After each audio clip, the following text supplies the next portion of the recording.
আল্লাহ পাক বলেছেন শোনেন, ইল্লা মান তাবা, যে অনেক গুনাহ করেছে, শিরক করেছে, জেনা করেছে, মদ খেয়েছে, বেদাত করেছে, হারাম খেয়েছে, আল্লাহ পাকের অবাধ্য হয়েছে, নামাজ পড়ে নাই, যাকাত দেয় না, ইত্যাদি ইত্যাদি অনেক অন্যায় করেছে, একদিন তওবা করে ফিরে এসেছে। আল্লাহ পাক বলছেন ইল্লা মান তাবা, যে ব্যক্তি তওবা করে ফিরে আসলো, ওয়া আমানা, এবং ঈমান নিয়ে আসলো, ওয়া আমিলা আমালান সালিহান, এবং এখন থেকে সতামল করা শুরু করলো, হোক সে নারী বা পুরুষ, যে কেউ, যে কোনো বয়সের, যে কোনো বর্ণের, যে কোনো ভাষার, যে কোনো দেশের, এগুলো কিচ্ছু যায় আসে না আল্লাহ পাকের। ইন্নাল্লাহা লা ইয়ানজুরু ইলা আজসামিকুম ওয়ালা ইলা সুওয়ারিকুম ওয়ালাকিন ইয়ানজুরু ইলা কুলুবিকুম ওয়া আমালিকুম। আল্লাহ পাক শুধু কলব দেখেন, আমল দেখেন, রক্ত মাংস বর্ণ এগুলো দেখেন না। আল্লাহ পাক ফিরে এসেছে, আমল, ঈমান এনেছে, আমল সালেহ করেছে। আল্লাহ পাক বলছে উলাইকা, এরাই তারা, ইউবাদদিলুল্লাহু সাইয়্যাতিহিম হাসানাত, এরাই সেই ব্যক্তি যাদের সমস্ত গুনাহকে আমি আল্লাহ নেকি দিয়ে পরিবর্তন করে দেব। এসব আল্লাহ অপেক্ষা করছেন আপনার জন্য। আপনার কাছে আসার গল্পটা হোক আল্লাহর কাছে আসা গল্প, এই জেনার কাছে আসার গল্প দিয়ে কোনো লাভ নাই। আল্লাহ পাক যেটা বলেছেন লা তাকরাবুজ জিনা, জিনার কাছেও যেও না, আপনি দেখবেন এখন বলা হচ্ছে জেনাটাই হচ্ছে কাছে আসার গল্প। আমি বলি শোনেন, নিমের ডাল দিয়ে দাঁত মাজেন, নিম গাছের ডাল আছে না, নিমের ডাল দিয়ে দাঁত মাজেন, এই পেস্ট ছেড়ে দেন, বয়কট করে ফেলেন, দেখবেন কয়দিন পর ক্ষমা চাবে যে ভুল হয়ে গেছে, আমরা এগুলা অ্যাড বানাবো না। আমরা যে নরম সরম মানুষ, কোনো ইনিশিয়েটিভ নিতে পারি না, এই জন্য চড়া হয়ে বসে থাকি। প্রতিটা সেক্টরেই দুর্নীতি চলছে। এই যে কাছে আসার গল্পের নাম দিয়ে মানুষকে জানা করাচ্ছে। যুবক যুবতী স্কুল লাইফ থেকে মাহরাম, গায়রে মাহরাম, এই গায়রে মাহরামের সাথে স্কুল লাইফ থেকে শুরু হয়। স্কুল লাইফে পড়ছে ক্লাস 8, 9, 10, ক্লাস 8, 9, 10 এর মেয়েরা, ছেলেরা এখন অ্যাডাল্ট। এরা এরা এমন কিছু করে যা আপনার কল্পনাও নাই। এই বয়সেও তো সব পাপ করা শেষ। এগুলো সাক্ষী আপনারাই, আমার উপর আমাকে ভালো মন্দ বলেন না, এগুলো সাক্ষী আপনারা নিজেরাই। নিজেদের ঘরগুলো দেখেন। আর সবচেয়ে বড় কথা হচ্ছে ঘরের মানুষ কিন্তু কথা শোনে না। দেখবেন আপনি সারা দুনিয়ায় দিন কায়েম করে ফেলছেন, দিনটা, আর আপনার ঘরটা হচ্ছে নূহ আলাইহিস সালামের মতো। দেখবেন বউ কথা শোনে না, স্বামী ছেলে কথা শোনে না। এটাই বাস্তবতা। কিন্তু নূহ আলাইহিস সালামের ঘটনা মনে নাই? 950 বছর দাওয়াত দিয়েছেন, শেষে গিয়ে বলছেন রব্বি আন্নী মাগলুবুন ফান্তাসির, আল্লাহ আমি পরাজিত হয়ে গেছি, আমাকে সাহায্য করো, আমি পারছি না। আল্লাহ পাক আযাব নাজিল করে দিলেন, তিনি পার হয়ে গেলেন না। ছেলে পার হয় না, ছেলে বলে আমি পাহাড়ে উঠে যাব, পাহাড় আমাকে সেভ করবে।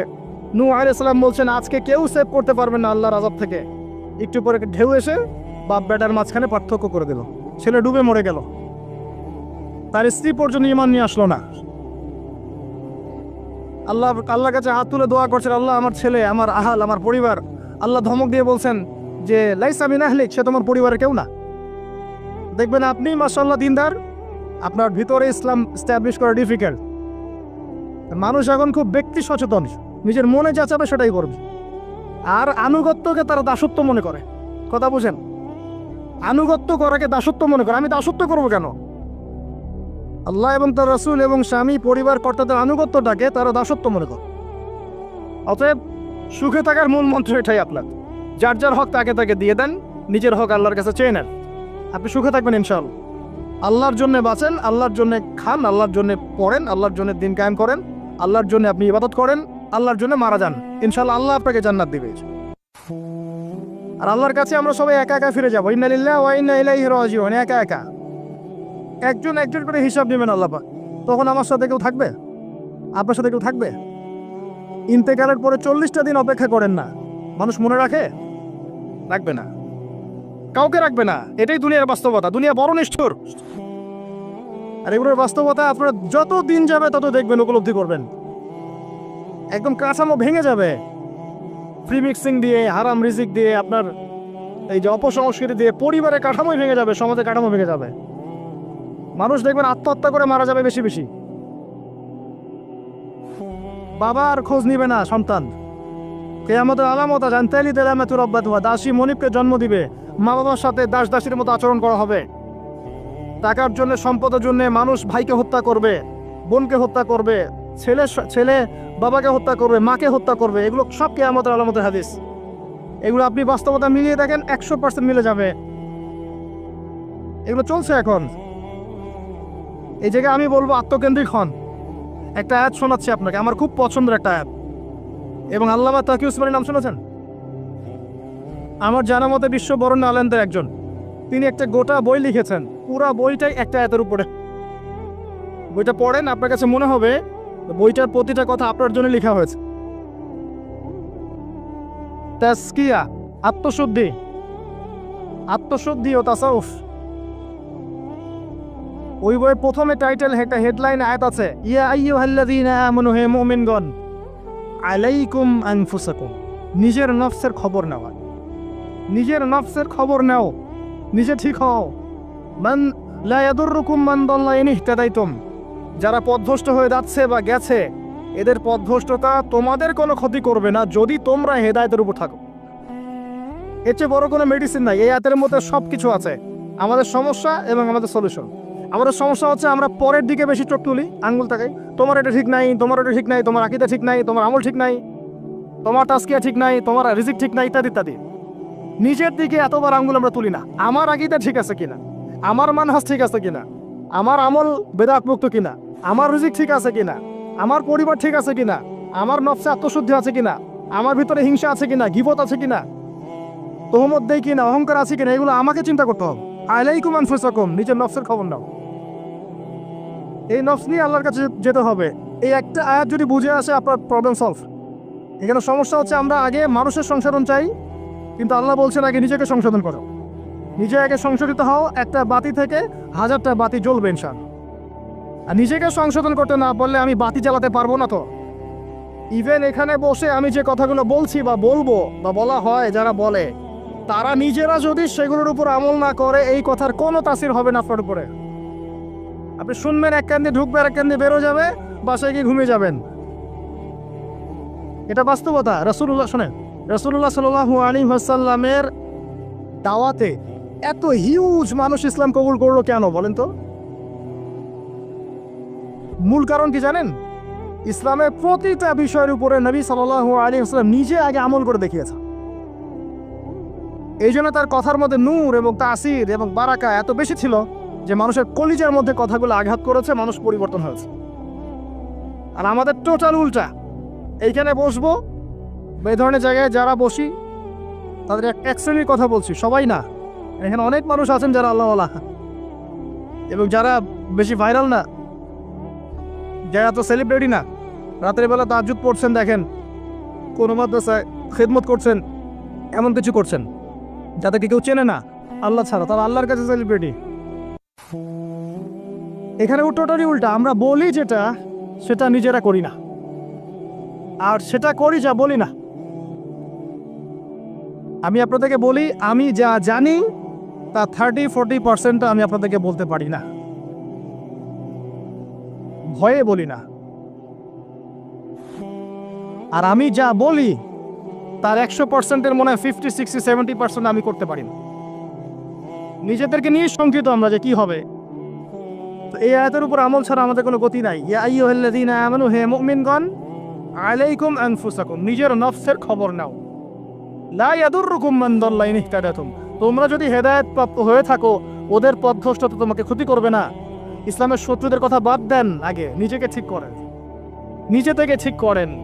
নিজেরা নামাজি হন আল্লাহর ওয়াস্তে, আল্লাহর ওয়াস্তে হালাল খান, পরিবার ঠিক করেন, জ্ঞান অর্জন করেন, আল্লাহর ওয়াস্তে দিনের কোনো খেদমতের চেষ্টা করেন, আপনার জানমাল সময় শ্রম দিয়ে আল্লাহর ওয়াস্তে কিছু করেন, দেশকে কিছু দেন, রাষ্ট্রকে কিছু ভালো কিছু দেন, উম্মাকে কিছু ভালো কিছু দেন, আপনার প্রতিভা দিয়ে মানুষের কল্যাণ করেন, মানবতার কোনো খেদমত করেন, কিছু একটা করেন। গবাদি পশুর মতো জীবনটাকে নষ্ট করবেন না। খাওয়া, ঘুমানো, পেশাব পায়খানা করা, স্ত্রী সহবাস করা, বাচ্চা পয়দা করা, ডেড, এই হলো আমাদের জীবনের প্যাটার্ন। এখন কিছু করেন। সবাই তাকিয়ে আছে আপনাদের দিকে, আমাদের দিকে না, সবাই তাকিয়ে আছে আপনাদের দিকে। আল্লাহ পাক আপনাদেরকে বোঝার তৌফিক দান করুন। আর কয়েকটা কথা বলে শেষ করছে, অনেক রাত হয়ে গেছে, যত লম্বা হবে ফজরের নামাজ কাজা হয়ে যাবে। সেটা হলো, আত্মশুদ্ধির পরে হালাল রিজিকের কথা বলেছে। আল্লাহর রাস্তায় সুদ খায়েন না, ঘুষ দুর্নীতিতে যায়েন না। এরপর আমি যেটা বলবো, যে প্রকৃত মিসকিনদের কাতারে আমরা যেন না দাঁড়াই, মানুষের সাথে জড়িত কোনো হক রাখেন না। আরও বলবো, পারিবারিক আদর্শ ঠিক করার চেষ্টা করেন। আমি জানি এটা খুব ডিফিকাল্ট, নিজেকে দিয়েই বুঝি এটা খুব ডিফিকাল্ট। নূহ আলাইহিস সালামের কথা বললাম, কওমে লুত আলাইহিস সালামের কথা শুনেন, তার স্ত্রী ঈমান নিয়ে আসে নাই, নবী সাল্লাল্লাহু আলাইহি ওয়াসাল্লামের চাচারা ঈমান নিয়ে আসে নাই। এটাই সিস্টেম, এটাই নিয়ম। যখন দেখবেন দাওয়াত দিতে দিতে বোঝাতে আপনি ব্যর্থ, তখন আপনি আসহাবুল কাহফের মতো একা হয়ে যান। তাও ভালো, আসহাবুল কাহফের মতো একা হয়ে যান। একা একা দিনের পথে চলেন, আল্লাহর কাজ আপনি একাই করেন। ইব্রাহিম একা একটা উম্মাহ, তার সাথে কেউ ছিল না, সে একাই একটা উম্মাহ ছিল। আল্লাহ পাক তাকে একটা উম্মাহ বলেছেন। আর এরপর যে কথাটা বলবো, শেষ কথা, সেটা হলো আল্লাহ পাক আমাদের সবাইকেই কিছু না কিছু প্রতিভা দিয়েছেন। জান, মাল, সময়, শ্রম, কারো অর্থ, কারো মেধা, কারো লেখার ক্ষমতা, কারো বলার ক্ষমতা, কারো সংগঠিত করার ক্ষমতা ইত্যাদি। আল্লাহ পাক যাকে যে ক্ষমতা দিয়েছেন, আপনার প্রতিভাটাকে আপনি আল্লাহর পথে কাজে লাগান। ছোট্ট কিছু করেন না, এতিমদের একটা প্রজেক্ট করেন, একটা মসজিদ করেন, একটা মাদ্রাসা করেন, একটা মক্তব করেন, একটা স্কুল প্রতিষ্ঠা করেন, একটা কলেজ প্রতিষ্ঠা করেন, একটা অর্থনৈতিক কোনো সিস্টেম কিছু লঞ্চ করেন, একটা ইসলামিক এনজিও করেন, কিছু একটা করেন যা দিয়ে আপনার দিনের কোনো উপকার হয়, ইসলাম এগিয়ে যায়। ইনশাল্লাহ এভাবেই আস্তে আস্তে সবার ক্ষুদ্র ক্ষুদ্র প্রচেষ্টা ইসলাম এগিয়ে যাবে ইনশাআল্লাহ। আজ হোক আর কাল হোক, আল্লাহর জমিন, আল্লাহর দিন প্রতিষ্ঠা হবে ইনশাআল্লাহ তাআলা। এবং আল্লাহর দিন যখন প্রতিষ্ঠা হবে, সবাই সুখে থাকবে, কেউ কষ্ট থাকবে না ইনশাআল্লাহ তাআলা। আল্লাহ রাব্বুল আলামিন আমাদের সবাইকে পবিত্র কোরআন এবং সুন্নাহ অনুযায়ী জীবনযাপন করার তৌফিক এনায়েত করুন, আমিন। আল্লাহ রাব্বুল আলামিন আমাদের সবার পারিবারিক আদর্শ সুশৃঙ্খল করে দিন, ইসলামিক করে দিন। আমাদের সবাইকে আল্লাহ পাক হালাল রিজিকের ব্যবস্থা করে দিন, এবং আমাদের মা বোনদেরকে আল্লাহ পাক খাস পর্দায় থাকার তৌফিক দান করুন। বাহ্যিক চোখ দিয়ে আপনি সব কিছুকে দেখলে মনে হবে যে বিশ্ব এগিয়ে যাচ্ছে, কিন্তু ভিতর দিয়ে দেখলে, আল্লাহর নূর দিয়ে দেখলে বুঝতে পারবেন বিশ্ব আগাচ্ছে ঠিকই, কিন্তু তার ধ্বংসের দিকে আগাচ্ছে। সময়ের জন্য অপেক্ষা করতে থাকেন, এক পর্যায়ে কথাগুলো বুঝে আসবে ইনশাআল্লাহ। হয়তো এখন মাথার উপর দিয়ে যাচ্ছে, ইল্লা মাশাআল্লাহ। আগে জ্ঞানতাত্ত্বিক দর্শনটা ঠিক করেন। আমাদের দর্শনটা এখন এমন যে চাক্ষুষ যা দেখব সেটাই সত্য, অথবা পরীক্ষা নিরীক্ষা পর্যবেক্ষণের মাধ্যমে যে সিদ্ধান্তে আসা যাবে সেটাই সত্য। এবং আমাদেরকে পশ্চিমা বিশ্ব এটাই শিখিয়েছে, পশ্চিমারা আমাদেরকে এটাই শিখিয়েছে যে পরীক্ষা নিরীক্ষা, যুক্তি, বিজ্ঞান, দর্শন, এগুলোর মানদণ্ডে যা লাভ করা যাবে সেটাই জ্ঞান। এর বাইরে জ্ঞানের কোনো অস্তিত্ব নাই। এই জন্যে আল্লাহ তারা বিশ্বাস করে না, কারণ আল্লাহকে দেখা যায় না, সিম্পল। মালায়েকা, ফেরেশতা তারা বিশ্বাস করে না, কারণ ফেরেশতাকে দেখা যায় না। জিন জাতিকে তারা বিশ্বাস করে না, কারণ তাকে দেখা যায় না। একইভাবে রূহ বা আত্মা, স্বপ্নের ব্যাখ্যা, আপনার ঘুম, আপনার কবরের আযাব, মিজান, পুলসিরাত, জান্নাত, জাহান্নাম, আগেকার আসমানি কিতাব, নবী রাসূলগণ, কাউকে দেখা যায় না, অতএব এগুলোর কোনো অস্তিত্ব নাই। এটা তাদের দর্শন, এবং এই ফিলোসফি দিয়ে সারা বিশ্ব এখন চলছে। লান নুমিনা লাকা হাত্তা নারাল্লাহা জাহরা, যেমনটা বনু ইসরাইল বলেছিল, সূরা বাকারার দিকে আছে প্রথম দিকে। হে মূসা, আমরা তোমার কথায় বিশ্বাস করব না যতক্ষণ না আল্লাহকে চাক্ষুষ দেখছি। কিন্তু Islamic philosophy different. Islamic philosophy হচ্ছে এমন, ওয়াকুলিল হাক্কু মির রাব্বিকুম, হক বা জ্ঞান, সত্য তোমার রবের পক্ষ থেকে আসে। ফালা তাকুনান্না মিনাল মুমতারিন, তুমি সন্দেহবাদীদের অন্তর্ভুক্ত হও না। সূরা কাফের 29 নম্বর আয়াতে আল্লাহ পাক আরো বলেছেন, ওয়াকুলিল হাক্কু মির রাব্বিকুম ফামান শাআ ফালইউমিন ওয়া মান শাআ ফালইয়াকফুর। হক আল্লাহর পক্ষ থেকে আসে, জ্ঞান আল্লাহর পক্ষ থেকে আসে, সত্য মিথ্যার মানদণ্ড আল্লাহর পক্ষ থেকে আসে, ন্যায় অন্যায়ের মানদণ্ড আল্লাহর পক্ষ থেকে আসে, মানুষের মস্তিষ্ক থেকে বের হয় না। আল্লাহর পক্ষ থেকে যা আসে তাকে যুক্তি, বিজ্ঞান, দর্শন এগুলো দিয়ে প্রমাণ করা যাবেই, এটা জরুরি না। এমন অনেক বিষয় হতে পারে আল্লাহর পক্ষ থেকে আসতে পারে যেটাকে আপনি যুক্তি, বিজ্ঞান, দর্শন দিয়ে প্রমাণ করতে পারবেন না। কারণ এগুলোর সীমাবদ্ধতা আছে, আল্লাহর জ্ঞানের কোনো সীমাবদ্ধতা নাই। আমার কথা কি বোঝা যায়? কথাগুলো হয়তো ইয়াংরা বুঝতে পারবেন। আর আমি জানি লেকচার যত আগাবে মুরব্বীরা তত উঠে চলে যাবে। আমি এটা ফিল করেছি আর কি। কিন্তু আমি এটা বিশ্বাস করি আগামী দিনের ইসলামের ধারক এবং বাহক হবেন যুবকরা ইনশাআল্লাহ, এবং যুবতীরাও, এবং আমাদের পরবর্তী জেনারেশন যারা আমাদের ছেলে বা মেয়েরা আসছে তারা আমাদেরকে দ্বারা যদি খেদমত না হয়, কাজ না হয়, এবং আমরা যদি দায়িত্ব পালন করতে না পারি, আল্লাহ পাকের একটা সুন্নাহ আছে, সেটা হলো সূরা মুহাম্মাদের শেষের দিকে আছে, ইয়াসতাবদিল কওমান গায়রাকুম, আল্লাহ পাক অন্য কওমকে তোমাদের জায়গায় নিয়ে আসবেন, তোমাদেরকে সরিয়ে দিবেন।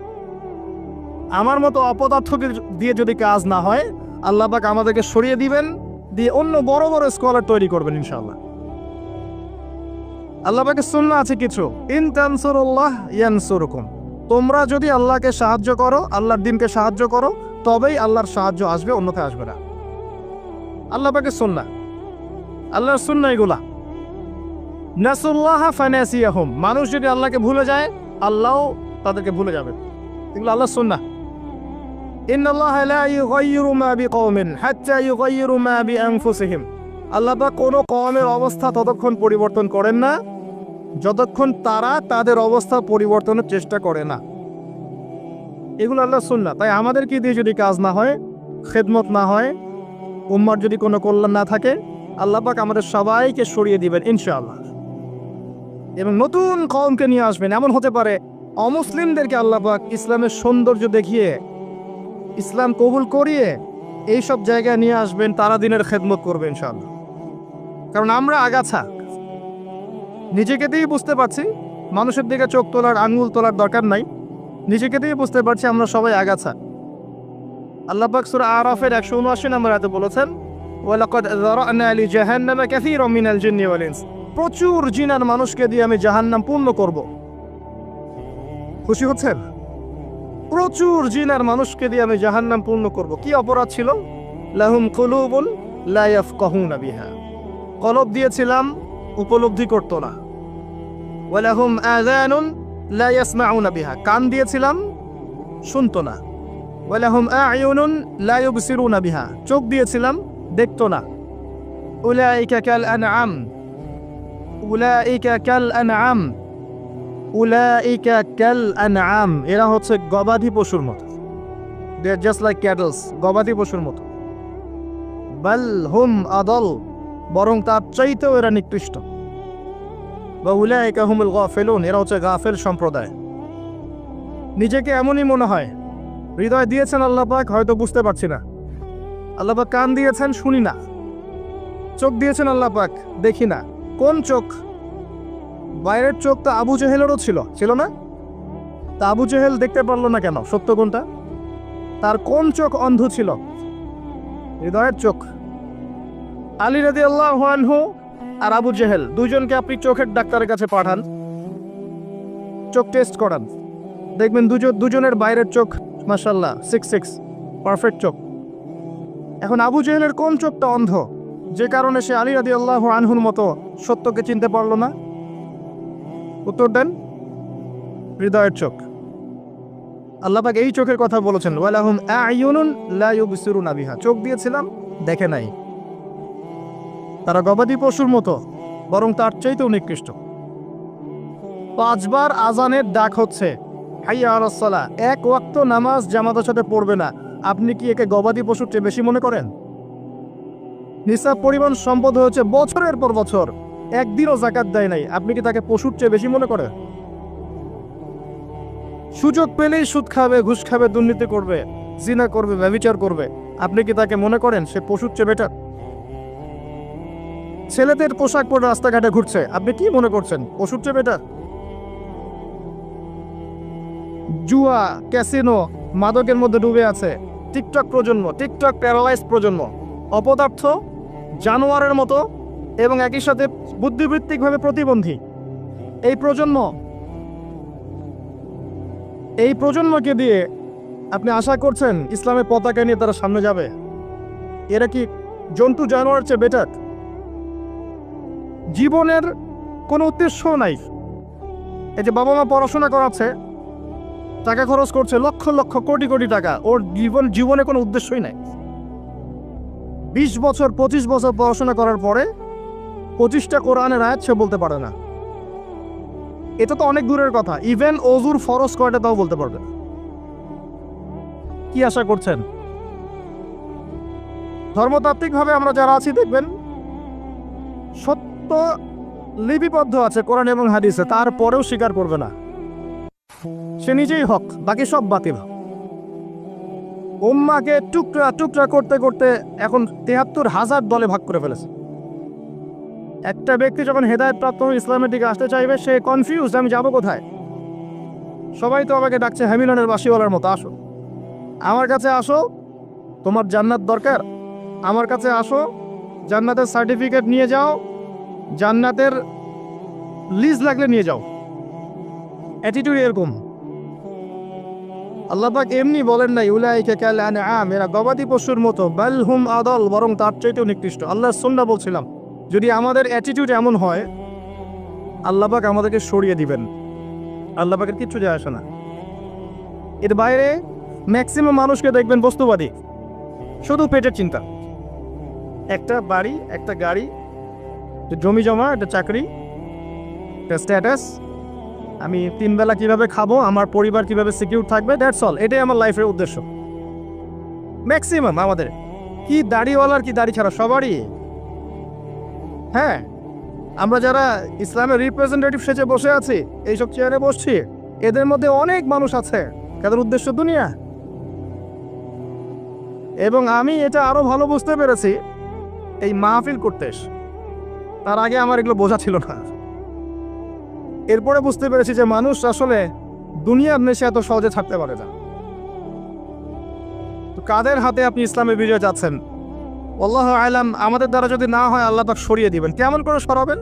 হয়তো করোনা দিয়ে সরাবেন, মহামারী দিয়ে সরাবেন, আরো বড় কোনো ভাইরাস দিয়ে সরাতে পারেন, পারমাণবিক যুদ্ধ দিয়ে সরাতে পারেন। আল্লাহ পাক সরিয়ে দিবেন। আল্লাহ পাকের কোনো প্রয়োজন নাই গবাদি পশু। আমি বলি আপনাকে যে এখানে যে আল্লাহ পাক বলেছেন বেশিরভাগ মানুষকে জাহান্নামের জন্য সৃষ্টি করেছি, তাদের সংখ্যাটা আল্লাহ পাক বলেছেন সূরা সহিহ বুখারীর মধ্যে 4 বার। আল্লাহ পাক বলছেন আদম আলাইহিস সালামকে ডাকা হবে কিয়ামতের মাঠে, তাকে বলা হবে তোমার সন্তানদের মধ্য থেকে জাহান্নামীদেরকে আলাদা করে দাও। আদম আলাইহিস সালাম বলবেন কতজন হে আল্লাহ? আল্লাহ রাব্বুল আলামিন তাকে জানাবেন প্রত্যেক হাজারে, listen to me very carefully, প্রত্যেক হাজারে 999 জনকে জাহান্নামের জন্য আলাদা করে দাও। নাউযুবিল্লাহ। এটা রাসূল সাল্লাল্লাহু আলাইহি ওয়াসাল্লামের সেই হাদিসের সাথে মিলে যায় যে আমার উম্মাহ 73 দলে ভাগ হয়ে যাবে, যার মধ্যে একটা মাত্র দল জান্নাতে যাবে। মা আনা আলাইহি ওয়া আসহাবি, আমি যার উপরে আছি, আমার সাহাবীরা যার উপরে আছে। আর যারা দলে দলে বিভক্ত হয়েছে, তারা সবাই এই হাদিসটা দিয়েই বিভক্ত হয়েছে। কি বুঝলেন? জান্নাতের লিজ লাগলে নিয়ে যাও, আমার কাছে জান্নাতের ডিলারশিপ আছে, ভাবখানে এরকম। কোন কোন ক্ষেত্রে আমরা আবার মানুষকে সহি করতে করতে করতে সহি ভুল পথেও নিয়ে গেছে। এখানেও সমস্যা আছে, চতুর্দিক থেকে সমস্যা। আপনার ধর্মতাত্ত্বিক দৃষ্টিভঙ্গি দেখেন, পরিবারকে দেখেন, সমাজকে দেখেন, বিশ্বকে দেখেন, প্রতিটা সেক্টরে আপনি দেখবেন অর্থনীতি, ফিতনাময় পরিবেশে আপনি বাস করছেন। এখানে বসে যদি তৃপ্তির ঢেকুর তোলেন যে আমার সব ঠিক আছে, ইনশাআল্লাহ আমি মরলেই জান্নাতের সার্টিফিকেট পেয়ে যাব, আমি বিনয়ের সাথে বলবো যে এটা ভুল হচ্ছে, এই চিন্তাটা ভুল হচ্ছে। কিছু প্র্যাকটিক্যাল কাজ আগে করা দরকার ছিল, আমাদের দরকার। তার মধ্যে প্রথমটা হচ্ছে জ্ঞান অর্জন করা। মুসলিম যুবকদের এখন প্রথম কাজ জ্ঞান অর্জন করা। বড় বড় চিন্তা পরে, আগে জ্ঞান অর্জন করেন। ইকরা বিসমি রাব্বিকাল্লাযী খালাক, এই আয়াতের উপর আমল করেন। কি জ্ঞান অর্জন করবেন? যারা মাদ্রাসা লাইনে পড়ছেন পড়তে থাকেন, যারা জেনারেল লাইনে পড়ছেন পড়তে থাকেন। উভয় দিকের যে দ্বিমের মেরুকরণ আছে, এটাকে আপনাকে হারমোনিয়াসলি কানেক্ট করতে হবে। যেমন কিছু সাবজেক্ট আপনাকে পড়তে হবে, আপনি মাদ্রাসা লাইনেই পড়েন আর জেনারেল লাইনেই পড়েন। প্রথম সাবজেক্ট হচ্ছে আল কোরআন, এর উপরে কোনো জ্ঞান নাই। আল কোরআন, আল কোরআনের মধ্যে আবার কিছু কাজ আছে। আল কোরআনের প্রথমত তেলাওয়াত শিখতে হবে এবং নিয়মিত তেলাওয়াত করতে হবে। আপনি যদি আল কোরআনের নিয়মিত তেলাওয়াত করেন, আপনাকে কেউ বাধা দিবে? আমরা অনেক সময় আঙ্গুল তুলে তুলে রাখি উপরের দিকে, কিন্তু যে কাজগুলো আমরা করতে পারি সেগুলোই করি না। আপনি কোরআন চর্চা করেন, কেউ বাধা দিবে? প্রথম সাবজেক্ট আপনার কোরআন, এর তিলাওয়াত, এরপরে হচ্ছে অ্যারাবিক ল্যাঙ্গুয়েজ। অ্যারাবিক ল্যাঙ্গুয়েজের মধ্যে নাহু সরফ শিখতে হবে। মাদ্রাসা যে ক্লাসিক্যাল বইগুলো আছে সরফের এবং নাহুর, এসো আরবি শিখি, আবু তায়ের মিসবা শাইখের যে কোর্সগুলো আছে, বরেন ওলামা কেরাম যারা আছেন কওমি মাদ্রাসার এবং যারা অ্যারাবিক সেকশনে খেদমত করছেন, এদের কাছে গিয়ে পড়ে থাকেন, পড়ে থেকে অ্যারাবিকটা শেখেন। অ্যারাবিক শিখলে আপনি কোরআনের অর্থটা বুঝতে পারবেন। আর কোরআনের অর্থ না বুঝলে আল্লাহর নূর আপনার কলবে আসবে না। কোরআনের অর্থ না বুঝলে আল্লাহ নূর কোশ্চেন কালেও আসবে না, আপনি খিদির হতে পারবেন না। এবং এই কোরআন কোনো সাম্প্রদায়িক বই নয়, এটা সবার জন্যে। এই কোরআন সবার জন্যে, পুরো মানব জাতির জন্যেই। শুধু আমাদের মুসলিমদের অথরিটি না, এটা আমাদের পৈতৃক সম্পত্তি নয়, এটা পুরো মানব জাতির জন্যে। এবং কোরআনের সাথে আপনাকে তাফসিরগুলো পড়তে হবে। আপনার কাছে যে তাফসিরটা ভালো মনে হয়, হোক সেটা জালালাইন অথবা মারিফুল কোরআন অথবা ইবনে কাসির, যেটা আপনার কাছে বেস্ট মনে হয় সেটাই পড়েন। আমি এখানে সংকীর্ণ মানসিকতা আর মানহাজ মাযহাবের এই যে বিভক্তি, এগুলো থেকে আপনাদেরকে ঊর্ধ্বে চিন্তা করতে বলছি।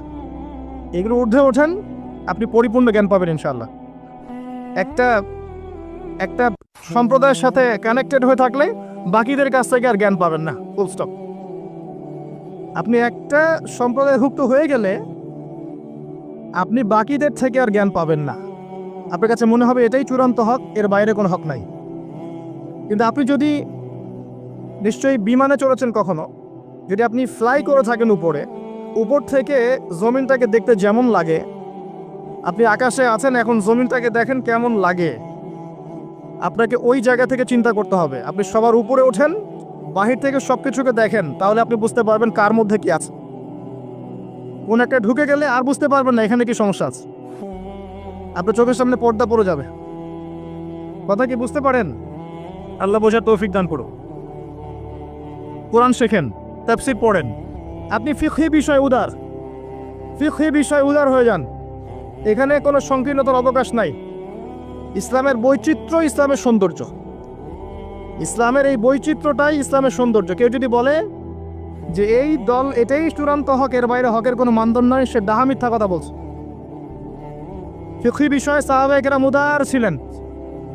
যাদের কাছে যতটুকু দলিল পৌঁছেছে অতটুকুর আলোকে তারা তাদের দল বানিয়ে নিয়েছে। কিন্তু এর মাঝখানেও একটা উম্মাতান ওয়াসাতা আছে, মধ্যম পন্থায় চিন্তা আপনাকে করতে হবে, সংকীর্ণ মানসিকতা থেকে বের হতে হবে।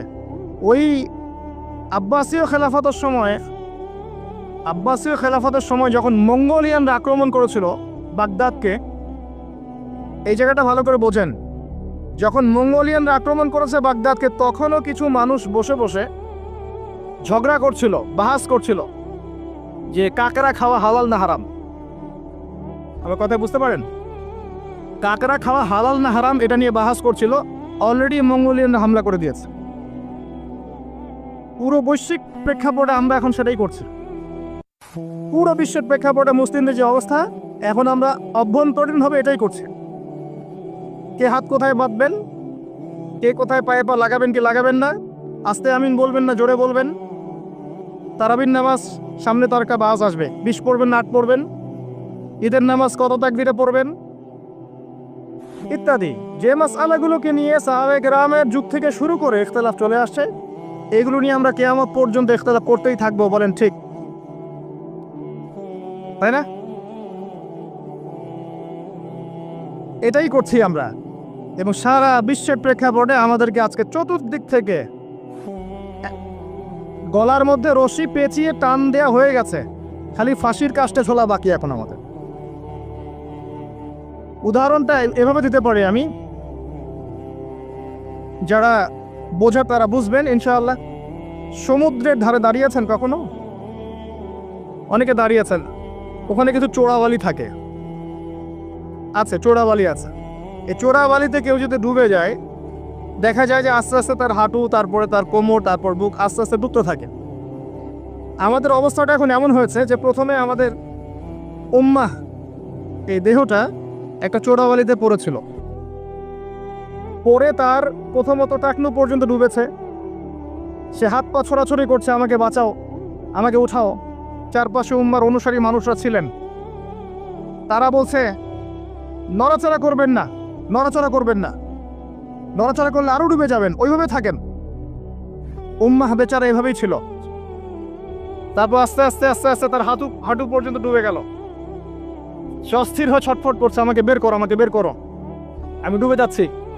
আশপাশের মানুষ বলছে রিল্যাক্স, নড়াচড়া করবেন না, নড়াচড়া করলে আপনি ডুবে যাবেন। এভাবে আস্তে আস্তে কোমর, আস্তে আস্তে বুক, এখন গলা পর্যন্ত ডুবে গেছে। এখনো উম্মাহ চিৎকার করছে, আমাকে বের করো, আমাকে বের করো, আমি ডুবে যাচ্ছি। আশপাশের মুসলিমরা বলছে নড়াচড়া করতে যায় না, নড়াচড়া করতে যায় না, ওইটাও ডুবে যাও। কে টেনে তুলবে একে এখন? যারা আশপাশে আছে এই দুরবস্থায় এবং এই দায়িত্ব পালন করে নাই, আল্লাহ পাক অচিরে তাদেরকে সরিয়ে দিবেন ইনশাআল্লাহ, কোনো সন্দেহ নাই। নতুন কোনো কওম আসবে ইনশাআল্লাহ, নতুন কোনো প্রজন্ম আসবে ইনশাআল্লাহ, যারা এই উম্মাহটাকে আবার তুলবে ইনশাআল্লাহ। এবং আমরা জানি, আমরা আখিরুজ্জামান স্টাডি করে দেখেছি যে বিশ্বের সামনে এমন সময় আসবে যখন ঈসা ইবনে মারিয়ামকে আল্লাহ পাক নামাবেন, এবং এই বিষয়ে কোনো সন্দেহ নাই। আর নেটো যদি চেষ্টা করে তাকে থামাতে পারবে না। কথা বুঝতে পারেন নাই? পৃথিবীর কোনো শক্তি তাকে আটকাতে পারবে না। আল্লাহ পাক এটা বলে দিয়েছেন, সিরিয়ার দামেস্কের সাদা মিনারের উপরে দুইজন ফেরেশতার কাঁধে ভর করে ঈসা ইবনে মারিয়ামকে আল্লাহ পাক পাঠাবে। হাদিস এভাবে এসেছে, তার চুলগুলো ছিল ব্রাউন কালার এবং অনেক কাত পর্যন্ত লম্বা। চুলগুলো দিয়ে টপটপ করে পানি পড়তে থাকবে, দেখে মনে হবে মুক্তা ঝরে পড়ছে। এত স্পেসিফিকলি কোন কিতাবে বলা থাকতে পারে, কোন রিলিজনের মধ্যে থাকতে পারে ইসলাম ছাড়া? ইসলামই তো সেই রিলিজন যেখানে আপনি হায়েজ নিফাসের মাসআলা পাবেন, পররাষ্ট্রনীতিও পাবেন। অন্য কোথাও আছে? ঈসা ইবনে মারিয়ামের চুল দিয়ে টপটপ করে পানি পড়তে থাকবে, এটা পর্যন্ত বলা আছে। এবং আল্লাহ পাক বলেছেন, তার রাসূলের মাধ্যমে জানিয়েছেন সাল্লাল্লাহু আলাইহি ওয়াসাল্লাম, যে ঈসা ইবনে মারিয়াম প্যালেস্টাইনের বাবেলুদ নামক জায়গায় মাসিহুদ দাজ্জালকে হত্যা করবে ইনশাআল্লাহ। এবং এখান থেকে, ওই জেরুজালেম থেকে তিনি পুরো বিশ্বে ইসলামী খেলাফা বাস্তবায়ন করবেন। এটা কত বছর পর? এটা ননসেন্স প্রশ্ন। এটা কত বছর পর? এই প্রশ্নটা হচ্ছে এমন প্রশ্ন যে আদম আলাইহিস সালাম আর হাওয়া আলাইহিস সালাম যে গাছের ফল খেয়েছিলেন, ওই গাছের নাম কি? এই প্রশ্ন যেমন ভিত্তিহীন, ননসেন্স প্রশ্ন, এরকমই ননসেন্স প্রশ্ন হচ্ছে কত বছর পর এটা হবে। এটা দিয়ে আপনার কি দরকার? কত বছর পর হবে এদি আপনি কি করবে? এদি আমি কি করব? আর আমরা তো অপদার্থ, আগাছা, আমাদের সাথে এগুলো সাথে কি? আমাদের তো বেসিকই ঠিক নাই। ঈসা ইবনে মারিয়াম এর হাতে আল্লাহ রাব্বুল আলামিন 40 বছর পৃথিবীর খেলাফা রাখবেন ইনশাআল্লাহ তাআলা। তখনকার যে প্রজন্মটা থাকবে, এই প্রজন্ম ইনশাআল্লাহ ওই চোরাবালিতে ডুবে যাওয়া উম্মাহকে টেনে বের করবে ইনশাআল্লাহু আযজা ওয়া জাল। এখন সময়ের অপেক্ষা করে বসে থাকার জন্য আপনাকে পাঠানো হয়নি, আমাকে পাঠানো হয়নি। আল্লাহ পাক কিছু দায়িত্ব দিয়েছেন। প্রথমটা বলছিলাম, আপনাকে জ্ঞান অর্জন করতে হবে, এবং জ্ঞান অর্জনের প্রথম ধাপ হচ্ছে আল কোরআন। যে সেক্টরে পড়াশোনা করেন, তারপরে আপনি আসবেন আরবি ভাষা সাহিত্যে, এরপরে আসবেন তাফসিরে, অনুবাদে, এরপরে হাদিসের কিতাবগুলো পড়বেন। এবং লাভ দিয়ে কঠিন হাদিস পড়তে যাবেন না, রিকোয়েস্ট। আগে লাভ দিয়ে খপ করে সহিহ বুখারী ধরতে যাবেন না, আপনি বিভ্রান্ত হয়ে যাবেন। আই রিপিট, লাভ দিয়ে খপ করে সহিহ বুখারী ধরতে যাবেন না, আপনি বিভ্রান্ত হয়ে যাবেন। বলতে পারেন যে বেদাতি কথা বলছি কিনা, এটা ফকিহদের কথা, যারা ফুকাহায়ে কেরাম তাদের কথা। কারণ লাভ দিয়ে কেউ MBA পড়তে পারে না, লাভ দিয়ে কেউ মেডিকেল সায়েন্সের বই পড়তে পারে না, এক লাফে কেউ এই যে ডক্টরেট করতে পারে না, পারে। তাকে ধাপে ধাপে উঠতে হয়, আপনাকে ধাপে ধাপে উঠতে হবে। হাদিসে আরবাইন দিয়ে শুরু করেন। যে মাদ্রাসায় কওমি নিসাবে যারা পড়েছেন সবাই জানেন এই বিষয়গুলো। ফয়জুল কালাম দিয়ে শুরু করেন, ক্লাসিক্যাল বই, বুলুগুল মারাম মিন আদিল্লাতিল আহকাম, এগুলো দিয়ে আগান। মিশকাতুল মাসাবিহ দিয়ে আগান। মিশকাত পড়তেই তো দাঁত ভেঙে যায়, এত সহজ মনে করেছেন? 2-4 পাতা হাদিস পড়ে নিজেকে মুফতি মনে করবেন না। ক্লাসিক্যাল বইগুলো অনেক কঠিন, এবং যারা আলেম ওলামা হয়েছেন এমনি এমনি হন নাই, সুদীর্ঘ পথ পাড়ি দিয়ে আলেম হয়েছেন। যখন আপনি কম জানবেন তখন মনে হবে যে আমি অনেক জানি, যখন বেশি জানবেন মনে হবে কিচ্ছু জানি না। আমার কথা বুঝতে চেষ্টা করেন। যখন কম জানবেন মনে হবে অনেক জানি, আমি পণ্ডিত, এটা হালাল এটা হারাম, এটা জায়েজ এটা নাজায়েজ। যত বেশি জানতে থাকবেন, যত বেশি আলেম ওলামার সোহবতে পড়ে থাকবেন, দেখবেন আপনি কিচ্ছু জানেন না। এবং যত দিন যাচ্ছে আমি নিজেকে এই জায়গায় ফিল করি যে আমি আসলে কিছুই জানি না। এবং আমি যেখানে বসে কথা বলছি, রাতের অন্ধকারে আমার কান্না আসে যে আমি যে এখানে বসে কথা বলছি, তাহলে উম্মার কি অবস্থা বোঝা আমার শেষ। কথা বুঝতে পারছেন না? এখানে বসা উচিত ছিল এমন মানুষের যাদের হাতে ইসলামের বিজয় হবে। সেখানে আমার মতো নগণ্য মানুষ বসে আছে, তার সাথে একটা ছবি তোলার জন্য মানুষ হুমড়ি খেয়ে পড়ছে। তারা চিন্তা করেন বাস্তবতা কি জিনিস। আল্লাহ পাক আমাদেরকে বুঝ দান করুক। প্রত্যেকটা ঘরে ঘরে একটা করে ইসমাইলের মতো ছেলে তৈরি করেন আলাইহিস সালাম। প্রত্যেকটা ঘরে ঘরে একটা ওমর এবং খালিদের মতো ছেলে তৈরি করেন। মারিয়াম আয়েশা রাদিয়াল্লাহু আনহুমা তাদের মতো করে মেয়ে তৈরি করেন। আজকে থেকে 50 বছর পর এক রেজাল্ট পাবেন ইনশাআল্লাহ। ইসলামের বিজয় হুট করে হবে না। আল্লাহ পাকের সিস্টেম সুন্নাহ হচ্ছে আল্লাহ পাক হঠাৎ করে কিছু করেন না। রাত থেকে দিন হয়, ধীরে ধীরে হয়। দিন থেকে রাত হবে, ধীরে ধীরে হবে। ধাপ করে রাত হয় না, ধাপ করে দিন হয় না। আর আমরা এটা আশা করে বসে আছি যে ধাপ করে মনে হয় ইসলাম বিজয় হয়ে যাবে, জি না? ঈসা ইবনে মারিয়ামের সেই সময় আসতেও দেখবেন অনেক পর্যায়ে পার হবে। বিশ্ব এই অবস্থা থাকবে না, 1/3 মানুষই থাকবে না, ডেড। এবং কে জানে আগামী 10 বছরের মধ্যে নাও থাকতে পারে। আল্লাহু আলাম। যা শুরু হয়েছে বিশ্বে, যারা আমাদেরকে হিউম্যানিটি শিখাতো, এক সময় মানবতা শিখাতো, এরাই দেখবেন এখন অমানবিক আচরণ করছে। এটা ওপেন সিক্রেট। যারা আমাদেরকে মানবতা ধ্বজাধারী হয়ে আমাদেরকে মানবতা শেখায়, আমরা যদি বাধ্য হয়ে কারো কাছে বহির্বিশ্বের কাছে ঋণ চাই, আমাদেরকে নিয়ে ঠাট্টা মশকরা করে। আর এগুলো এখন সব মিডিয়াতে আসে, আমাদেরকে কিছু মনেই করে না। অ্যারোগেন্ট জাতি এ পশ্চিমারা। আল্লাহ পাক এমন কলিউশন লাগিয়ে দিবেন যে ওরা আপোষে মারামারি করে শেষ হয়ে যাবে, দেখে নিন। আল্লাহ পাক এমন কলিউশন লাগিয়ে দিবে যে পুরো ওই জায়গাটা ধসে যাবে। পৃথিবীর 3টা বড় বড় ভূমিকম্প বাকি আছে এখনো, তার মধ্যে একটা হবে পশ্চিমা বিশ্বে, আর একটা অবশ্য পূর্ব দিকে যেখানে আমরাও থাকি, আরেকটা হচ্ছে আমাদের আমিরুল মুমিনিনদের দেশে, দুবাই আরব কন্টিনেন্ট। তারা আমাদের এখন আমিরুল মুমিনিন না, অনেক মানুষ তাই মনে করে যে আরবিতে কথা বললেই আমিরুল মুমিনিন, কাবাঘর একটু ঘষা মাজা করলেই আমিরুল মুমিনিন। সুবহানাল্লাহ। আপনি এক চোখ দিয়ে রেখেছেন, আপনার ভিতরের চোখ অন্ধ। ইসরায়েল পুরো জায়গা ক্যাপচার করে ফেলবে অচিরে ইনশাআল্লাহু তাআলা, নাকের ডগায় বসেই। এবং মুসলিমরা মেনেও নিবে সেগুলা, তার সাথে বন্ধুত্ব করে ফেলবে এবং সে ডমিনেট করবে পুরো আরব বিশ্বকে। চ্যালেঞ্জ করলাম, দেখে নিন ইনশাআল্লাহ তাআলা। আপনি এখন অন্ধ। ইমামুল মাহদি যখন আসবে তখন দেখবেন তার উপরেই চাপ সৃষ্টি করা হবে। ইমামুল মাহদিকে নিঃসন্দেহে সন্ত্রাসী বলা হবে যদি ওই সময় মিডিয়াগুলো থাকে, এবং মুসলিমরাই এগুলো ঢোল পিটাবে, দেখে নিন। এক শ্রেণীর মুসলিম বের হয়ে যাবে তখনও, যখন বলবে যে ইমামুল মাহদি খারেজি, এটাও বলবে। অপেক্ষা করতে থাকেন, জ্ঞান অর্জন করেন প্রিয় ভাই। হাদিসে কিতাবের কথা বলছিলাম, আগে বড় জায়গায় যায় না, মিশকাত শেষ করেন, আস্তে আস্তে ইবনে মাজায় যান, তিরমিজিতে যান, আবু দাউদ পড়েন, নাসাই পড়েন, পরে যান বুখারী মুসলিমে। তখন কি ইনশাআল্লাহ আপনি বুঝতে পারবেন। আর এই পড়াশোনা করবেন কোথায়? একা একা? বাজার থেকে যাব, পাবলিকেশন থেকে বই কিনবো, আরবি এবারত জবর যে প্রেস দিয়ে আছে পড়বো, বাংলা অনুবাদ পড়বো, মুফতি হয়ে যাবো, তাই নাকি? শুকরান। কে বলেছেন কথাটা? শুকরান। ওস্তাদ লাগবে, ওস্তাদ লাগবে, ওস্তাদ। আর ওস্তাদ খুঁজতে গিয়ে সাম্প্রদায়িক হয় না যে আমি এই মাযহাব ফলো করি, এই মাযহাবের বাইরে কোনো ওস্তাদ নিব না, আমি এই দল করি, এই দলের বাইরে কোনো ওস্তাদ নিব না। তখন কি হবে? আপনি দলীয় সাম্প্রদায়িকতায় চলে যাবেন। আপনিও তখন মোকাল্লিদ হবেন। মানুষকে মোকাল্লিদ বলছেন, আপনি নিজেও তো মোকাল্লিদ। একজন আলেম বই লিখেছেন, ধরেন আমার হাতে একটা বই আছে, নামাজ শিক্ষার বই, কথার কথা।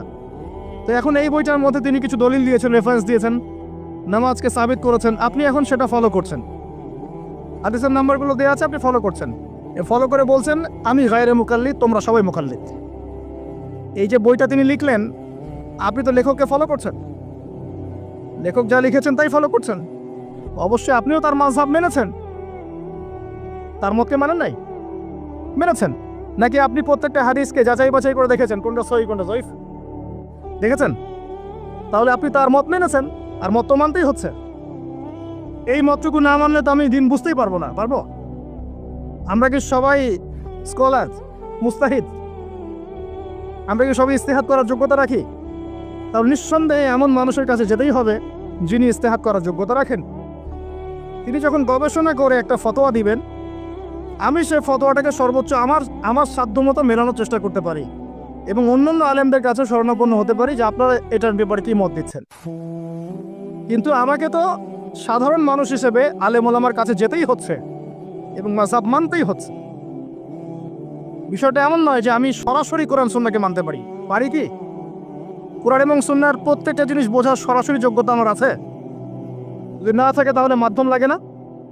এই মাধ্যমটা কি নাজায়েজ? এই জায়গায় তো আমরা সমস্যায় ভুগছি। নিজে নিজে পণ্ডিত হয়ে যাই আর নিজে নিজে বিভিন্ন দল উপদল খুলে বসে থাকি, মানুষকেও আহ্বান করতে থাকি, আর যে আমার আহ্বানে সাড়া দেয় না তাকে বলে দেই তুমি খারাজি। আল্লাহ পাক আমাদেরকে বোঝার তৌফিক দান করে। উস্তাদ লাগবে, উস্তাদ। তৃতীয় জিনিসটা হচ্ছে আপনি পড়াশোনা করবেন আলেম ওলামার সোহবতে গিয়ে, এবং এই পড়াশোনাটা একা একা করতে পারবেন না। আপনি তাদের কাছে যাবেন, আরবির ক্লাসিক্যাল বইগুলো পড়বেন। এটা শুধু পড়ার জন্য নয়, বরং তাদের সোহবতে থেকে, চরিত্র থেকে জ্ঞান শেখার জন্য। আমার কথাটা বোঝার চেষ্টা করেন। আপনি যখন একটা মানুষের সাথে ওঠা বসা করবেন, তার চরিত্র দেখে আপনি সুন্নত শিখতে পারবেন। রাসূলুল্লাহ সাল্লাল্লাহু আলাইহি ওয়াসাল্লাম এমনভাবে কি ইসলাম শিখিয়েছিলেন, একটা কাগজের মধ্যে সূরা লিখে দিলেন, বাসায় যাও পড়ে নিও? সাহাবীদেরকে এমনভাবে শিখিয়েছেন? সাহাবায়ে কেরাম কোরআন সুন্নাত আর সোহবতে এসে শিখেছেন, তাকে দেখে শিখেছেন। কেমন করে তিনি কথা বলেন, কেমন করে ওঠেন, কেমন করে বসেন, কেমন করে চিন্তা করেন, কিভাবে তিনি ঘোড়সাওয়ার হন, বাসায় কি করেন, নামাজ কেমন করে পড়েন, প্রতিটা বিষয় তিনি তারা দেখে দেখে দেখে দেখে আয়ত্ত করেছেন। আব্দুল্লাহ ইবনে মাসউদ রাদিয়াল্লাহু আনহু সম্পর্কে বলা হয় যে তিনি এমনভাবে নবী সাল্লাল্লাহু আলাইহি ওয়াসাল্লামকে দেখেছেন, কপি করার চেষ্টা করেছেন, যে তিনি উঠতেন তার মতো করে, বসতেন তার মতো করে, কথা বলতেন তার মতো করে। সুবহানাল্লাহ। সোহবতেই আপনাকে নূর দিবে ইনশাআল্লাহ। এবং যখন আল্লাহর নূর প্রাপ্ত মানুষের কাছে গিয়ে আপনি থাকবেন, তখন আপনি বুঝতে পারবেন যে আপনার ভিতরে কোথায় ত্রুটি আছে। আপনার ভিতরে ত্রুটি কোথায় কোথায় আছে এটা আপনি ধরতে পারবেন না, মানুষ ধরিয়ে দিতে হবে। এবং আল্লাহওয়ালা মানুষটা যদি ধরিয়ে দেয় এবং আপনি সংশোধন করে নেন, তখন আপনি সঠিক পথ পাবেন ইনশাআল্লাহ। সোহবত, এই সোহবত আপনাকে তাজকিয়া দিবে। তাজকিয়া মানে কি? আত্মশুদ্ধি। তাজকিয়া মানে আত্মশুদ্ধি, এবং আত্মশুদ্ধি হচ্ছে এখনকার সবচেয়ে বড় বিষয়। আত্মশুদ্ধি নাই, বড় বড় লেকচার দিয়ে লাভ নাই। আত্মশুদ্ধি কখন আসবে? যখন কলবে নূর আসবে। কলবে নূর কখন আসবে? যখন আপনি বেশি বেশি কোরআন তেলাওয়াত করবেন, 1 নাম্বার। 2 নাম্বার, যখন আপনি বেশি বেশি মৌতের ফিকির করবেন। 3 নাম্বার, বেশি বেশি কবরের চিন্তা করবেন, পরকালের চিন্তা করবেন। 4 নাম্বার, বেশি বেশি আপনি আল্লাহর জিকির করবেন। 5 নাম্বার, বেশি বেশি আল্লাহর কাছে দোয়া করবেন। কম খাবেন, কম ঘুমাবেন, কম স্ত্রী সহবাস করবেন, কম মানুষের সাথে মিশবেন, কম কথা বলবেন। নূর আসবে ইনশাআল্লাহ। যত বেশি খাবেন, যত বেশি ঘুমাবেন, বেশি বেশি যৌন সম্পর্ক করবেন, হালাল হলেও বেশি বেশি করবেন, বেশি বেশি খাবেন, বেশি বেশি কথা বলবেন, আর বেশি বেশি মানুষের সাথে আড্ডা পিটায় বেড়াবেন, কলবের নূর নষ্ট হয়ে যাবে। এগুলো হালালের মধ্যে। আর হারাম যদি হয়, মদ পান করেন, জেনা করেন, ব্লু ফিল্মস দেখেন, পর্নোগ্রাফি দেখেন, মেয়েদের সাথে ডেটিং করেন, ফ্রি মিক্সিং করেন, হাবিজাবি, তাহলে তো নূরের কোনো প্রশ্নই নাই, নূরের সাথে আপনার কোনো সম্পর্কই নাই তখন। এগুলোর পরেও আরো বিষয় আছে। এগুলোর পরের বিষয় হচ্ছে কলব থেকে কয়েকটা বিষয় দূর করতে হবে। আবার 1 নাম্বার, দুনিয়ার প্রেম। দুনিয়ার প্রেম দূর করতে হবে। দুনিয়াতে থাকতে হবে মুসাফিরের মতো। সকালে আছেন, সন্ধ্যার গ্যারান্টি নাই, সন্ধ্যায় আছেন, সকালের গ্যারান্টি নাই। দুনিয়াতে মুসাফিরের মতো। দুনিয়ার প্রেম দূর করতে হবে। 2 নাম্বার, মনের মধ্যে হিংসা রাখা যাবে না। কি রাখা যাবে না? যেটা রাখা আমাদের এখন ফরজ। এই হিংসা রাখা এখন মুসলিমদের ফরজ হয়ে গেছে। হিংসা না করলে পেটের ভাতটুকু হজম হয় না। কারো রাইজিং দেখলেই, একটু রাইজিং দেখলেই হিংসা। হিংসা রাখা যাবে না। 3 নাম্বার, আত্ম অহংকার রাখা যাবে না, ইগো রাখা যাবে না, লৌকিকতা রাখা যাবে না, রিয়া প্রদর্শন করা যাবে না, এবং ওই যে গীবত, তুহমত, অপবাদে যে অপসংস্কৃতি আছে এগুলো থেকে দূরে থাকতে হবে। ইনশাআল্লাহ তাআলা আল্লাহর নূর আপনার কলবে আসবে ইনশাআল্লাহ। তখন ইনশাআল্লাহ তাআলা আপনি খিজির হবেন আলাইহিস সালাম, যে কিনা অনেক দূর পর্যন্ত দেখতে পারে, যা মূসা আলাইহিস সালাম পর্যন্ত পারেন নাই। সুবহানাল্লাহ। আসেন, এই খিদির আলাইহিস সালামকেই আল্লাহ পাক বলেছেন শেষ জামানার সবচেয়ে জ্ঞানী মানুষ। মানে জামানা না, পুরো ইউনিভার্সের সবচেয়ে জ্ঞানী মানুষ। মূসা আলাইহিস সালাম বলেছিলেন আমার চেয়ে জ্ঞানী কেউ নেই, আল্লাহ পাক বলেছেন খিদির আছে। শেষ জামানার সূরা আল কাহফ এর মধ্যে তার কথা আছে। এটা আপনাকে ডাইরেকশন দিচ্ছে, শেষ জামানায় যদি আপনি হকপন্থী হতে চান, আলোর সন্ধান পেতে চান, খিদির আলাইহিস সালামের মতো দূরদর্শিতা সম্পন্ন হতে হবে। আল্লাহ পাক তৌফিক দান করুন। হাদিসের বইগুলো পড়েন, ওস্তাদের কাছে গিয়ে শেখেন। এরপরে সোহবত আপনাকে আত্মশুদ্ধি দিবে। আত্মশুদ্ধির কিছু পথ ও পদ্ধতি বলে দিলাম। এখানে আমি একটা হাদিস বলবো, এই হাদিসটা খুব ভালো করে শোনেন। আল্লাহ রাব্বুল আলামিন বলেছেন হাদিসে কুদসি যে আল্লাহ পাক যেগুলো ফরজ করেছেন, ওয়াজিব করেছেন, এগুলো যখন একজন বান্দা নিয়মিত করতে থাকে এবং এর সাথেও নফল কাজ করতে থাকে, আল্লাহ পাক সেই বান্দাকে ভালোবেসে ফেলেন। আল্লাহ পাক যখন কোনো বান্দাকে ভালোবাসেন তাকে ডেকে নিয়ে আসেন, তাকে ডেকে নিয়ে বলেন, সরি, এই যে আপনি ওঠাউঠি করছেন, আমার কনসেন্ট্রেশন নষ্ট হচ্ছে। যখন আল্লাহ পাক কাউকে ভালোবাসেন তখন জিবরাইল আলাইহিস সালামকে ডেকে নিয়ে আসেন।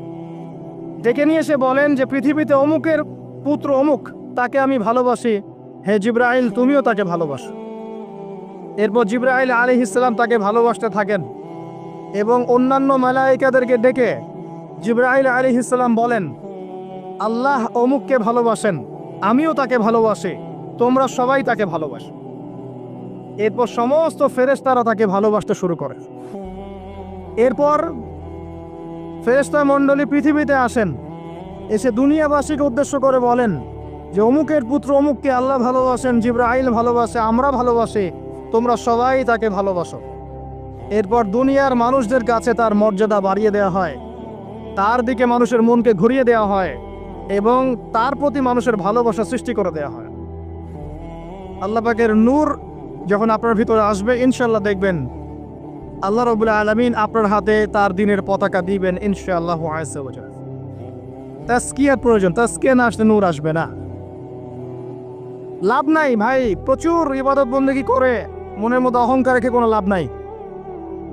অনেক কিছু করছেন, নিজেকে মনে করছেন আপনি সুপিরিয়র, অন্যরা সব ককরোচ, আপনি জান্নাতের ডিলার, লাভ নাই। ইবলিসের আকীদা এটা ইবলিসের আকীদা। খলাকতানি মিন নার ওয়া খলাকতাহু মিন তিন। এখন যারা ইসলামের বিপক্ষে আছে তাদের মধ্যে থেকে আল্লাহ পাক খালিদ এবং ওমর রাদিয়াল্লাহু আনহুর মতো সাহাবী বের করতে পারেন।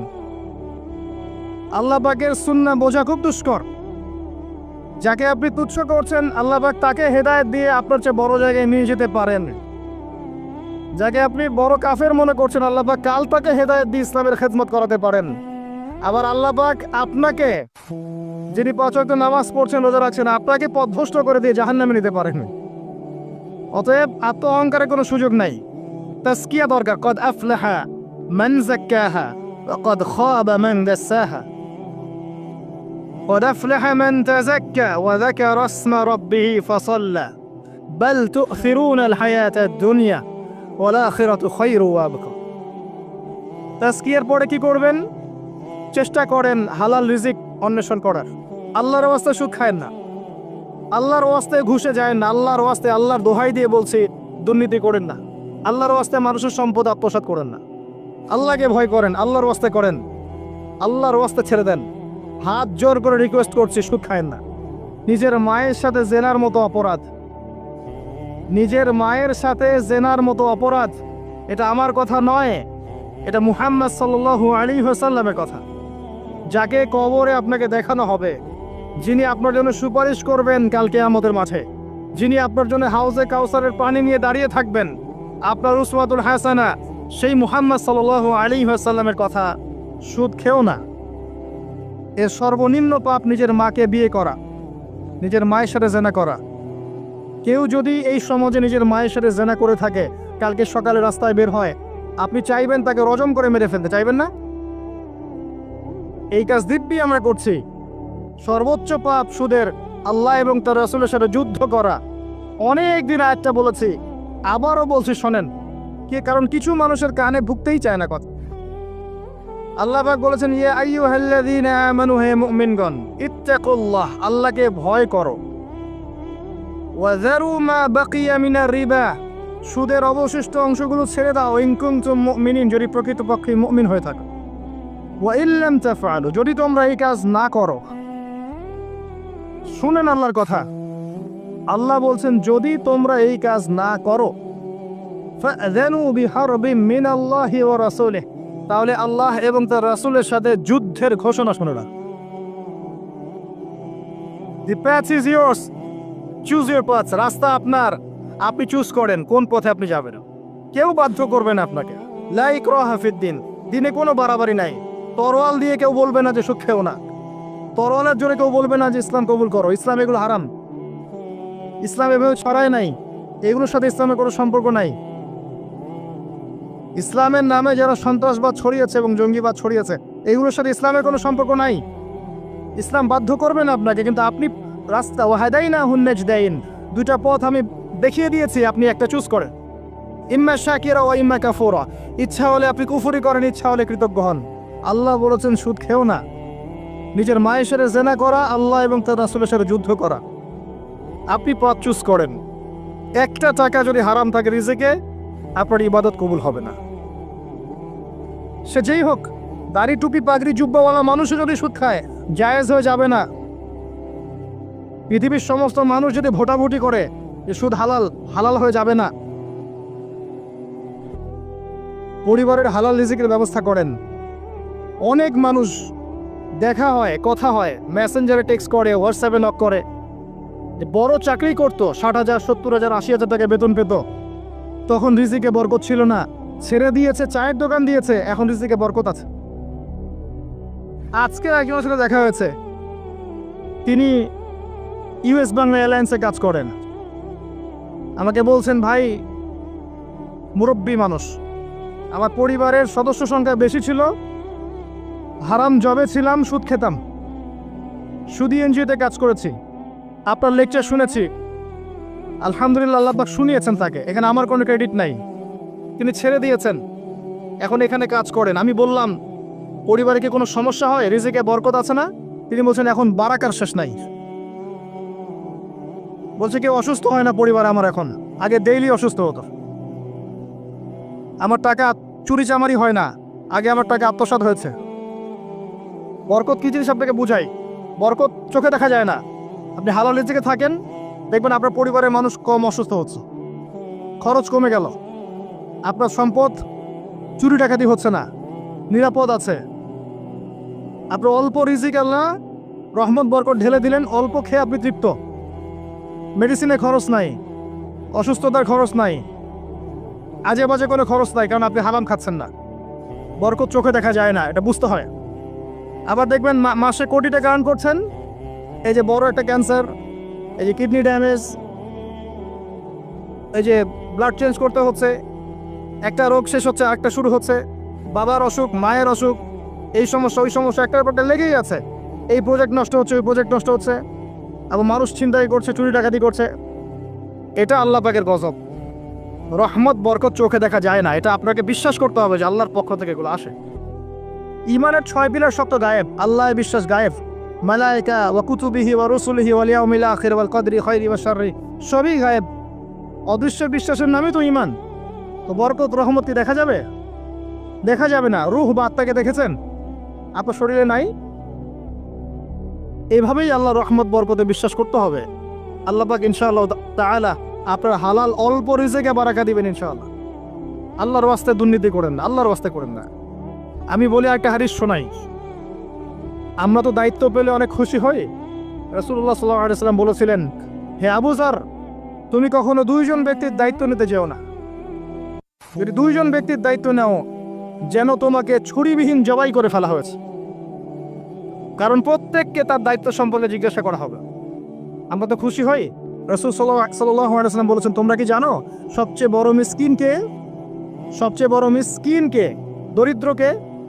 সাহাবীরা বলছেন, আমরা তো মনে করি যার কাছে অর্থ সম্পদ কম সেই বড় মিসকিন। আল্লাহ রাসূল বলছেন, ভুল। শোনো, সবচেয়ে বড় মিসকিন সেই ব্যক্তি যে ব্যক্তি পরকালে অনেক নেকি নিয়ে উঠবে, নামাজ, রোজা, হজ, যাকাত, ওমরা, হজের নেকি, বিশাল বিশাল নেকি। এরপরে সে দেখবে সামনে মানুষ দাঁড়িয়ে আছে, কারো গীবত করেছে, কাউকে তহমত দিয়েছে, কাউকে অপবাদ দিয়েছে, কারো টাকা চুরি করেছে, কাউকে অন্যায়ভাবে জুলুম করেছে, কাউকে পিটিয়েছে, কারো সম্পদ লুট করেছে ইত্যাদি। তখন আল্লাহ পাক বলবেন, শোধ করে দাও। কিভাবে শোধ করা হবে? ফেরেশতারা জিজ্ঞাসা করবেন, আল্লাহর পক্ষ থেকে হুকুম আসবে, এই ব্যক্তির নেকিগুলোকে ওদের আমল নামে কনভার্ট করো। বলছে শেয়ার ইট পাস করে দাও। ওটা আরো বড় টেকনোলজি হবে ইনশাআল্লাহ তাআলা। বলার সাথে সাথেই আপনার নেকি আমার নেকি দেখা যাবে চলে গেছে, নাউজুবিল্লাহ। এবার সব নেকি শেষ। এবার কি হবে? অর্ডার আসবে, তাদের গুনাহগুলোকে এই ব্যক্তির আমল নামে চাপিয়ে দেওয়া হবে। এরপর আল্লাহ পাক বলবেন, ইকরা কিতাবাক, পড়ো তোমার কিতাব। ওয়া কাফা বিনাফসিকা আল-ইয়াওমা আলাইকা হাসিবা, আজকে তুমি তোমার হিসাব নেওয়ার জন্য যথেষ্ট। এই কিতাব আর ডান হাতে আসবে না, ঘুরে আসবে। ওয়া আম্মা মান উতিয়া কিতাবাহু বিশিমালিহি ফাসাউফা ইয়াদউ সুবুরা, তখন সে মৌতকে ডাকতে থাকবে, হায় আজকে আমার একটা মৃত্যু দিয়ে কাজ হবে না, হাজারটা মৌত আমার দরকার। সুবহানাল্লাহ, ইন্না লিল্লাহি ওয়া ইন্না ইলাইহি রাজিউন। এই হচ্ছে তাদের পরিণতি যারা অন্যের সম্পদ আত্মসাৎ করে খাবে। আল্লাহ পাক আমাদেরকে বোঝার তৌফিক দান করুন, এবং মানুষের সাথে জড়িত হক যাদের থাকবে, আল্লাহ পাক যেন আমাদেরকে মানুষের সাথে জড়িত কোনো হক না রাখেন, পবিত্র অবস্থায় দুনিয়া থেকে নেন, আল্লাহুম্মা আমিন। কারণ দুনিয়াতে যার হক তাকে দিয়ে দেন। ভাই, আমি একটা কথা বলেছি, কথাটা ভাইরাল হয়েছে অনেক। মানুষের অবস্থানকেই ভালোবাসে, মানুষ কখনোই মানুষের অন্তঃসত্ত্বাকে ভালোবাসে না। অবস্থান আপনার ভালো, আপনার পিছনে মানুষের অভাব থাকবে না। আজকে আপনার ক্ষমতা আছে, পাওয়ার আছে, খ্যাতি আছে, ইত্যাদি আছে, মানুষ দেখবেন পিছনে ঘুরঘুর করছে, এবং এরা কিন্তু সবাই সবার স্বার্থেই ঘুরঘুর করছে। এর বাইরে আল্লাহ পাক কিছু মানুষের মনে আল্লাহর পক্ষ থেকে মহব্বত দেন, এটা আলাদা বিষয়। এটা শুধু ধার্মিকদের ক্ষেত্রেই সম্ভব। ওই দুই ব্যক্তি যারা আরশে ছায়া পাবে, যারা একে অপরকে আল্লাহর ওয়াস্তে মহব্বত করেছে, তাই না? অতএব আল্লাহর পক্ষ থেকে একটা মহব্বত থাকে, এটার কোনো স্বার্থ থাকে না, নিঃস্বার্থ ভালোবাসা। এটা টোটালি নিঃস্বার্থ ভালোবাসা, কোনো স্বার্থ নাই। কিন্তু দুনিয়ার ভালোবাসা স্বার্থপর। অবস্থানকে আপনাকে মূল্যায়ন করা হবে। আপন শুধু আল্লাহ পাক আপনার। আল্লাহর জন্যে যার হক তাকে দিয়ে দেন, নিজের হক আল্লাহর কাছে চেয়ে নেন, আপনি সুখে থাকবেন ইনশাআল্লাহ। এর চেয়ে কোনো ফিলোসফি নাই দুনিয়াতে সুখে থাকা। আপনি মানুষকে সন্তুষ্ট করতে পারবেন না, পরিবার, বাবা মা, ছেলে মেয়ে, বউ বাচ্চা, কাউকে সন্তুষ্ট করতে পারবেন না। 100% আপনি কাউকে সন্তুষ্ট করতে পারবেন না। সারা জীবন করে যাবেন, আপনার বিরুদ্ধে অভিযোগ থেকেই যাবে। শুধু আল্লাহ রাব্বুল আলামিন অপেক্ষা করে বসে আছেন। এই বসে আছেন কথাটাকে আবার ভাইরাল করে বিতর্কিত করেন না। এই বসে আছেন বুঝিয়েছে আল্লাহ তাকে অপেক্ষা করছেন। মুশকিল মিডিয়ার সামনে কথা বলা, বলবো একটা তালগোল পাকিয়ে বানাবে আরেকটা। এই কারণে আমি মিডিয়া এখন পছন্দ করি না। প্রয়োজনে আমি মাঠে ময়দানে জুমার খুতবা দিব, আমার কোনো দরকার নেই মিডিয়া, কোনো প্রয়োজন নেই আমার। কিছু অফিসিয়াল রাখা হয়েছে এই কারণে, যাতে এই কথাগুলো এর মধ্যে ভালোটুকু মানুষের কাছে পৌঁছে যায়, খারাপটুকু আমরা মুছে ফেলে দিই। আমার খারাপের দরকার নাই। আর এগুলো করে করে মানুষের ক্ষতি করেছে আমরা অনেক। দিন দিন আলেম ওলামাদের সংখ্যা এই বাংলার মাটি থেকে কমে গেছে। যে কথাটা বলছিলাম, হক দিয়ে দেন, আপনি আপনার হক আল্লাহর কাছে চেয়ে নেন। মানুষকে আপনি সুখী করতে পারবেন না। আল্লাহ পাক অপেক্ষা করছেন আপনার জন্যে। আপনি কখন তওবা করে তার দিকে ফিরে আসবেন, দিন আল্লাহ পাক আপনাকে মাফ করে দিবেন সব।